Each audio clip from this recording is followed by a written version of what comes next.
오늘 오전에 여러분과 함께 나눌 말씀의 제목은 다윗의 부활 신앙입니다. 다윗의 부활 신앙. 지난 시간에 시편 8편을 통해 참 인간의 자아상에 대해 말씀을 나누었고요. 오늘은 시편 16편 그리고 22편을 통해 다윗이 예언한 예수 그리스도의 십자가 고난과 이 부활에 관한 말씀을 나누겠습니다. 그러면 먼저 시편 16편을 보겠습니다. 16편입니다.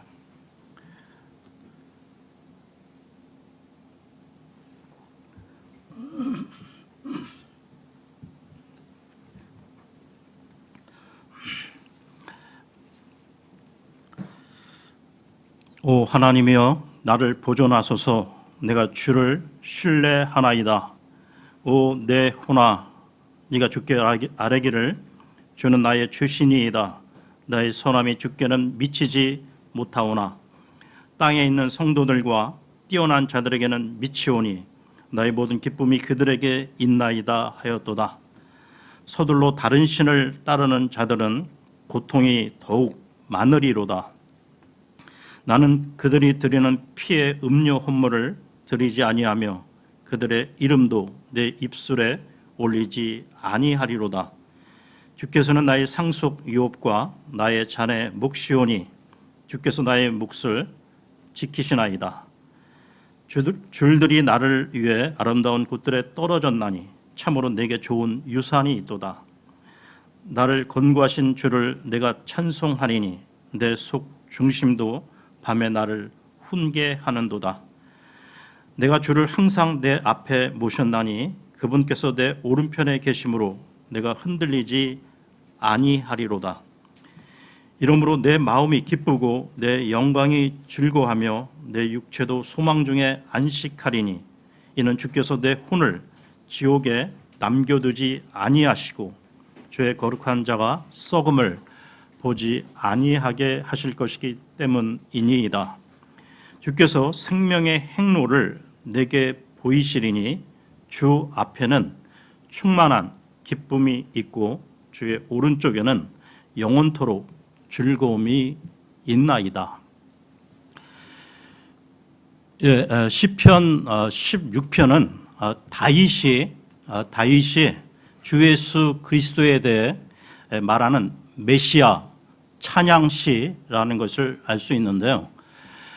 다윗은 16편의 시작 처음부터 다음과 같이 하나님께 호소하고 있습니다.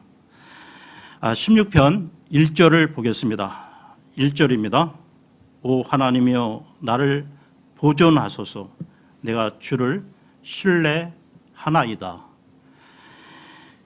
물론 이 내용은 다윗이 그 전쟁이나 그 어려움 가운데서 하나님의 도우심을 구하는 내용으로 볼 수 있는데요. 그런데 시편 16편을 계속 읽어 내려가면 우리는 다윗이 영원한 복음에 대해 말하는 것을 발견하게 된다는 것입니다. 여기 16편에서 우리는 다윗의 소망을 보게 되는데요. 그 소망은 자신이 무덤에서 부활할 것을 믿는 소망 정도가 아니라 더 나아가 성령의 인도하심으로 다윗은 하나님의 거룩한 자, 곧 예수 그리스도의 육체적 부활을 말하고 있다는 것입니다. 이 말은 구약시대의 다윗이 예수 그리스도의 복음을 깨달았다는 것이죠. 다음 구절인 시편 16편 5절 6절을 보겠습니다. 16편 5절 6절입니다. 주께서는 나의 상속 유업과 나의 자네 몫이오니 주께서 나의 몫을 지키시나이다. 줄들이 나를 위해 아름다운 곳들에 떨어졌나니 참으로 내게 좋은 유산이 있도다. 다윗은 자신의 상속 유업과 몫을 지키시는 분은 주 하나님이시라고 고백하고 있는데요. 이와 관련해서 히브리서로 가겠습니다. 히브리서 9장 16, 17절을 보겠습니다.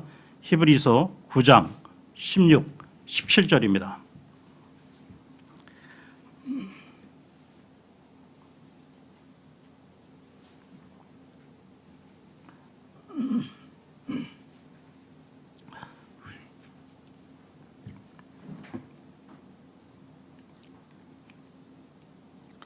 상속 언약이 있는 곳에는 또한 반드시 상속 언약하는 자의 죽음이 필히 있어야 하나니 상속 언약은 사람들이 죽은 뒤에라야 효력이 있고 상속 언약하는 자가 살아있는 동안에는 아무 힘이 없느니라. 이 구절은 예수 그리스도의 죽으심을 통한 상속 언약을 말하고 있는 건데요. 시편 그 16편에서 다윗은 하나님으로부터 자신이 앞으로 받게 될 복과 좋은 유산에 대해 말하고 있는 것입니다. 다시 시편으로 돌아와서요. 시편 16편 9절에서 10절을 보겠습니다. 시편 16편 9절 10절입니다. 이러므로 내 마음이 기쁘고 내 영광이 즐거워하며 내 육체도 소망 중에 안식하리니 이는 주께서 내 혼을 지옥에 남겨두지 아니하시고 죄의 거룩한 자가 썩음을 보지 아니하게 하실 것이기 때문이니이다. 즉 다윗의 믿음은 앞으로 자기가 죽어도 육체적으로 부활하게 될 것이라는 믿음을 갖고 있었던 것이죠. 계속해서 다음 구절인 16편 11절을 보겠습니다. 11절입니다. 주께서 생명의 행로를 내게 보이시리니 주 앞에는 충만한 기쁨이 있고 주의 오른쪽에는 영원토록 즐거움이 있나이다. 지금 이 구절에 생명의 행로라는 말이 나오고 있는데요. 그 말은 바로 복음을 말하고 있는 것입니다. 그렇다면 다윗이 예수님의 이름을 알고 있었을까요? 아마 그렇지는 않았을 것입니다.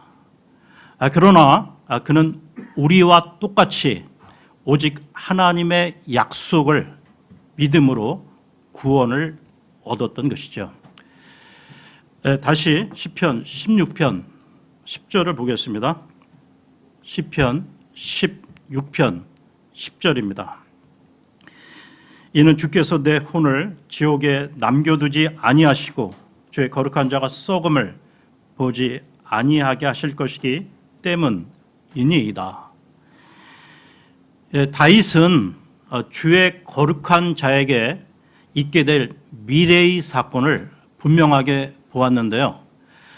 그분은 이 땅에 오실 것이며 이 땅에서 죽게 될 것이라는 것. 그러나 그분은 죽음에 의해 썩지 않고 다시 살아날 것을 보았다는 것입니다. 다윗은 주의 거룩한 자가 자신처럼 사람의 몸을 입을 것이며 또한 무덤에서 부활할 것을 알고 있었던 것입니다. 그리고 바로 그 주의 거룩한 자로부터 다윗 자신도 영원한 유업인 부활에 참여할 것을 믿었다는 것이죠. 즉 다윗과 예수님이 오버랩 겹치면서 더 나아가 이 시편 16편은 신약 성경에서 이 사도 바울과 사도 베드로가 예수님의 부활 사건을 증거하기 위해 인용한 내용을 포함하고 있다는 점에서 중요하다는 것입니다. 그러면 사도행전으로 가서요. 사도행전 2장 25절에서 28절까지 보겠습니다. 사도행전 2장 25 25에서 28절입니다.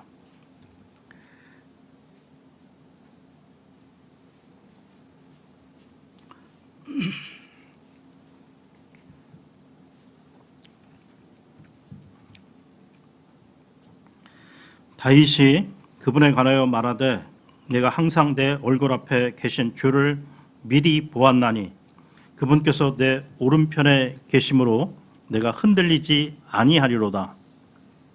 이러므로 내 마음이 기뻐하고 내 혀도 즐거워하였으며 더욱이 내 육체도 소망 중에 안식하리니 이는 주께서 내 혼을 지옥에 남겨두지 아니하시고 주의 거룩한 자가 썩음을 보지 아니하게 하실 것이기 때문이니이다. 주께서 생명의 길들을 내게 알려주셨으니 주의 얼굴로 내게 기쁨이 충만하게 하시리이다 하느니라.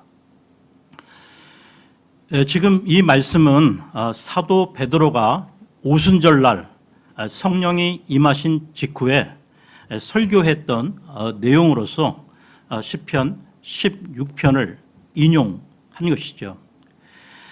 사도 베드로는 지금 사람들이 못 박아 죽인 예수 그리스도께서 부활하셨다는 것을 증거하기 위해 인용한 것입니다. 베드로뿐만 아니라 그리고 사도 바울도 안디옥에서 이 복음을 전할 때 이 구절을 인용했는데요. 사도행전 13장으로 가겠습니다. 사도행전 13장 34에서 37절을 보겠습니다. 사도행전 13장 34절에서 37절입니다.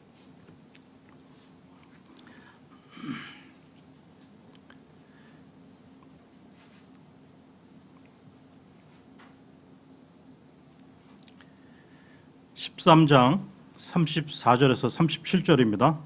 또 그분께서 그분을 죽은 자들로부터 살리시고 이제 다시 썩음으로 되돌아가지 아니하게 하실 것에 관하여는 이같이 이르시되 내가 다윗에게 허락한 확실한 긍휼을 너희에게 베풀리라 하셨느니라.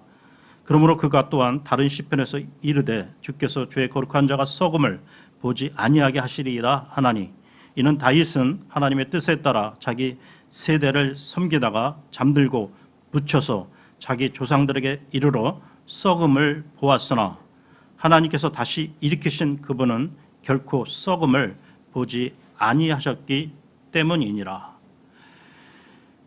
지금 이 베드로와 이 바울의 설교에서 이 시편의 내용을 인용할 때는 다윗 자신에게 적용되는 것이 아니라는 것이죠. 다윗의 육신은 죽어서 묻혔고 썩음을 입었습니다. 그러나 주님은 십자가에서 죽으셨지만 그 몸이 우리와 같은 죄의 몸이 아니었기에 썩지 않고 부활하셨던 것이죠. 또한 그리고 우리는 이 주님께서 부활하신 직후에 엠마오로 내려가는 두 제자에게 나타나셔서 말씀하신 것을 기억할 필요가 있습니다. 누가복음으로 가서요. 누가복음 24장 25절에서 27절까지 보겠습니다. 누가복음 24장 25절에서 27절입니다.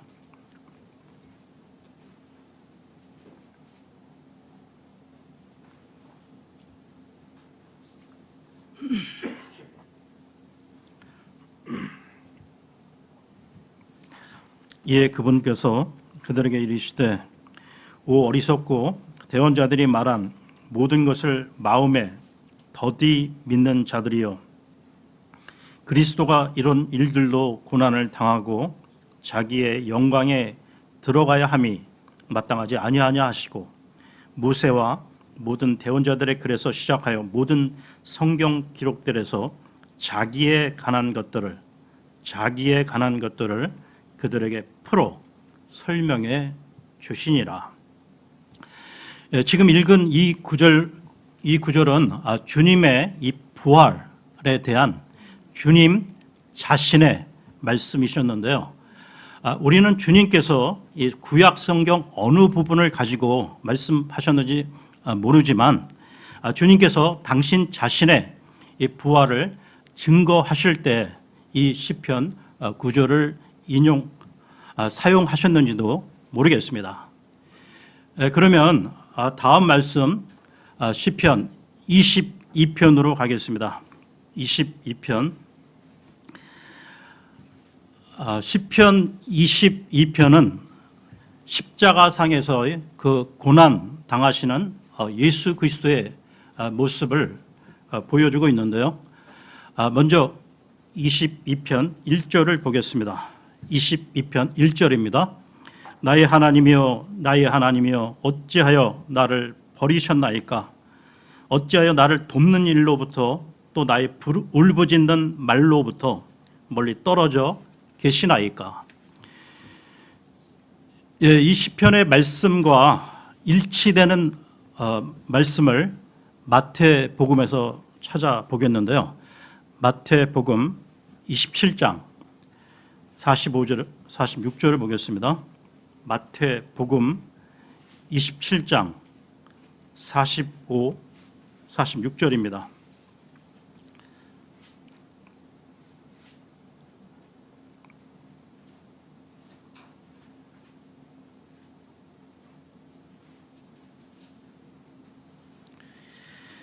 이제 6시부터 9시까지 어둠이 온 땅을 덮었더라. 9시쯤에 예수님께서 큰 소리로 외쳐 이르시되 엘리 엘리 라마 사박다니 하시니 이것은 곧 나의 하나님이여 나의 하나님이여 어찌하여 나를 버리셨나이까 라는 말이라. 예수님께서 이 세상에 오셔서 이 공생의 가운데 그 삶에 대하여 특히 그 십자가 고난에 대해서 시편 22편은 직접적이고 분명하게 표현하고 있다는 것입니다. 그런데 여러분, 그 역사적으로 살펴보면 사형 그 집행 도구로 십자가 형태가 사용된 것은 페르시아 제국 시대로 기원전 약 500년 전후로 알려져 있습니다. 그런데 다윗은 기원전 1000년 전후로 살았던 인물이라는 것이죠. 그러니까 이 부분을 다시 정리하면 그 십자가 처형이 나오기 500년 전에 다윗은 예수 그리스도의 그 십자가 고통을 실제적으로 묘사하고 있다는 것입니다. 즉 예언적으로 서술하고 있다는 것입니다. 이 말은 다윗이 성령의 영감으로 시편 22편을 기록했다는 것이죠. 22편 1절은 나의 하나님이여 나의 하나님이여 라고 외치는데요. 이 기도는 버림당한 자의 처절한 절규입니다. 버림당한 그분은 바로 주님이셨죠. 그래서 이 시는 애가 슬픈 노래입니다. 그러나 시편 22편은 십자가를 통해서 이 버림받음을 통해서 마침내 그 후반부에 가서는 승리를 노래하는 찬송시라는 것입니다. 다시 시편으로 돌아와 시편 22편 6절에서 8절을 보겠습니다. 시편 22편 6절에서 8절입니다.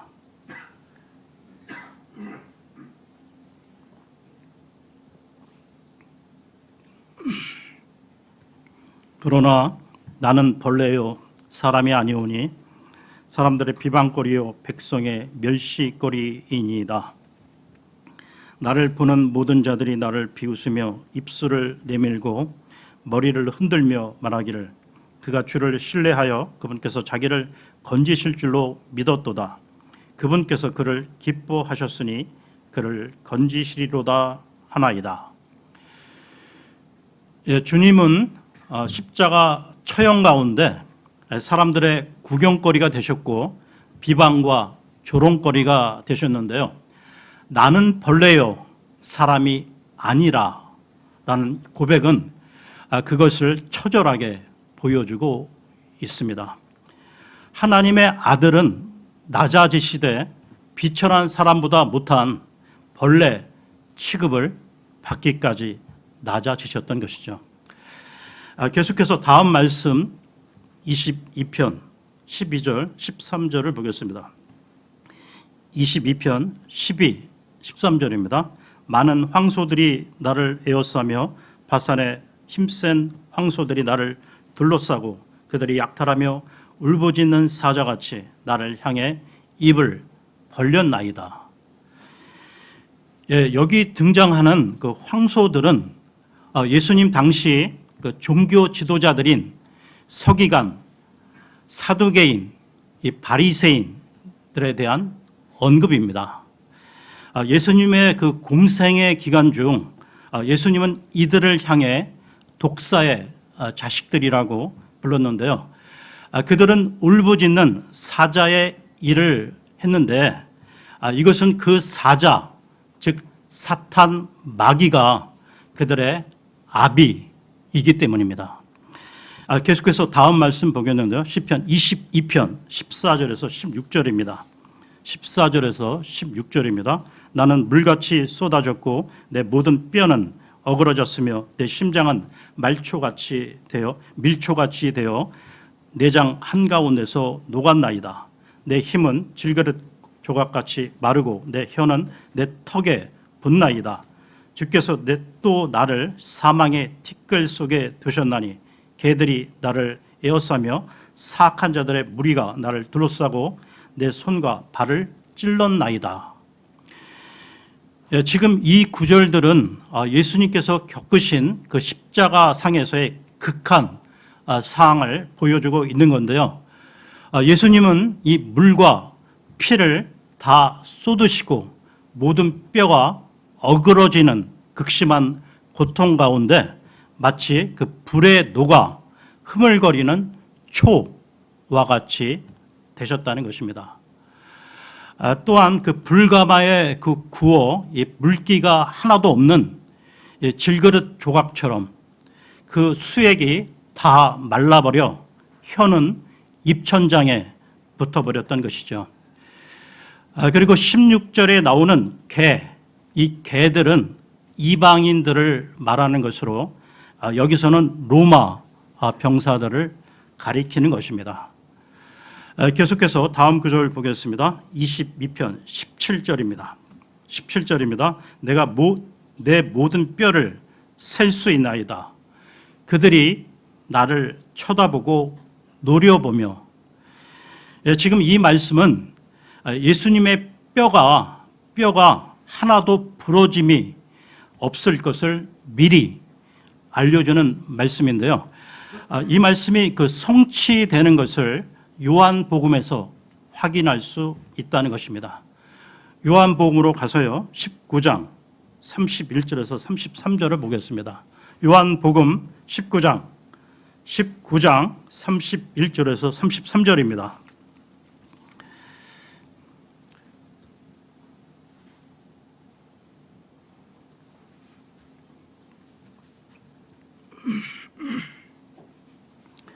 그런즉 그날은 예비일이므로 유대인들이 안식일에 그 몸들을 십자가에 남겨두려 하지 아니하여 빌라도에게 그들의 다리를 꺾고 그 몸들을 치워달라고 간청하니 이는 그 안식일이 큰 날이었기 때문이라. 이에 군사들이 가서 그분과 함께 십자가에 못 박힌 첫째 사람과 또 다른 사람의 다리를 꺾되 예수님께 이르러서는 그분께서 이미 죽은 것을 보고 그분의 다리를 꺾지 아니하니라. 그러면 다시 시편으로 돌아와서요. 시편 22편 18절을 보겠습니다.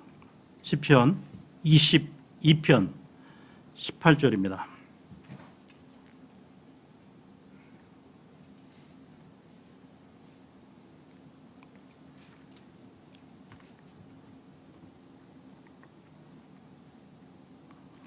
자기들끼리 내 옷들을 나누고 내 겉옷을 놓고 제비를 뽑나이다. 예수님의 옷을 가지고 서로 나누고 제비 뽑을 것이라는 이 애원의 부분도 성취되는 것을 보게 되는데요. 요한복음으로 가겠습니다. 요한복음 19장 23절에서 24절입니다. 요한복음 19장 23절에서 24절입니다.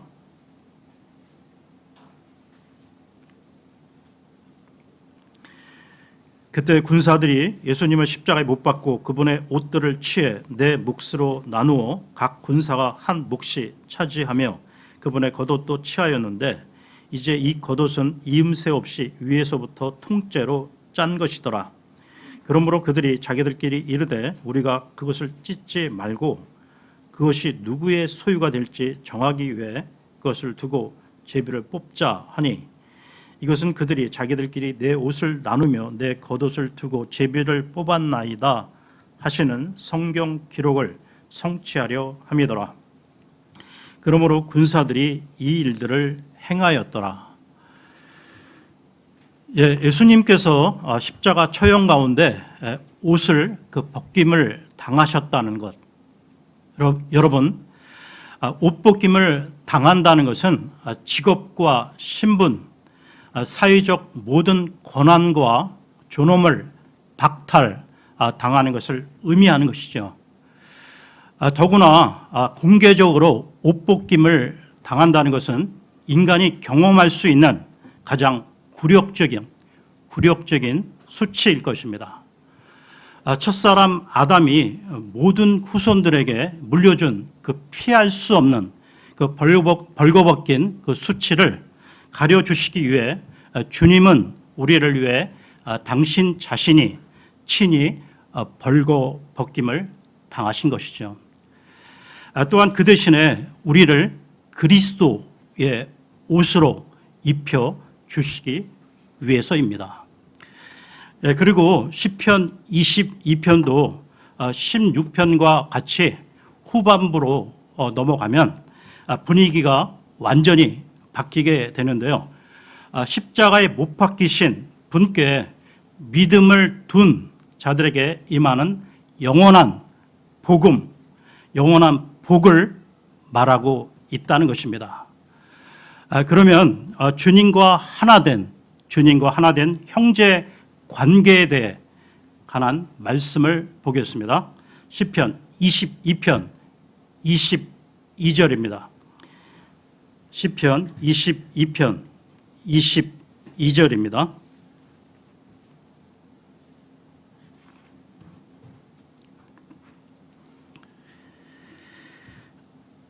내가 주의 이름을 내 형제들에게 밝히 보이고 회중의 한가운데서 주를 찬양하리이다.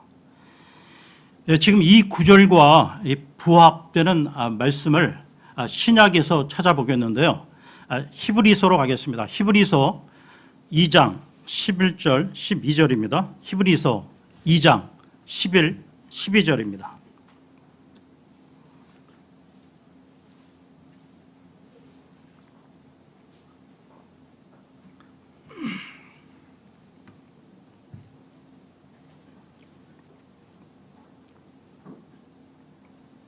거룩히 구별하시는 분과 거룩히 구별된 자들이 다 하나에서 났으니 이러한 까닭에 그분께서 그들을 형제라 부르기를 부끄러워하지 아니하시고 이르시되 내가 주의 이름을 내 형제들에게 밝히 보이고 교회의 한가운데서 노래로 주를 찬양하리이다 하시며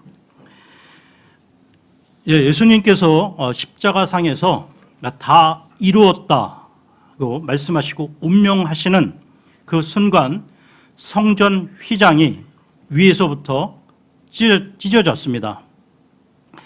성전 즉 성소와 지성소를 그 사이를 가로막고 있던 그 휘장은 우리가 흔히 보는 그런 커튼이 아니라 두께가 10cm가 넘고 길이가 18m, 폭이 8m나 되는 엄청나게 크고 두꺼운 천인데요. 이런 휘장이 위에서 아래로 찢어진 것은 하나님이 찢으신 것으로 예수 그리스도를 통한 하나님께로 나아갈 수 있는 길을 여신 것이죠.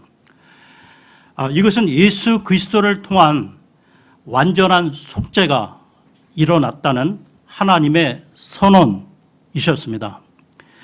십자가상에서 우리 죄인들을 위해 피를 흘리사 대속의 역사를 다 이루신 예수 그리스도로 말미암아 그를 믿는 자는 누구든지 지옥 형벌로부터 벗어나 영원한 생명을 보장받게 된 것입니다.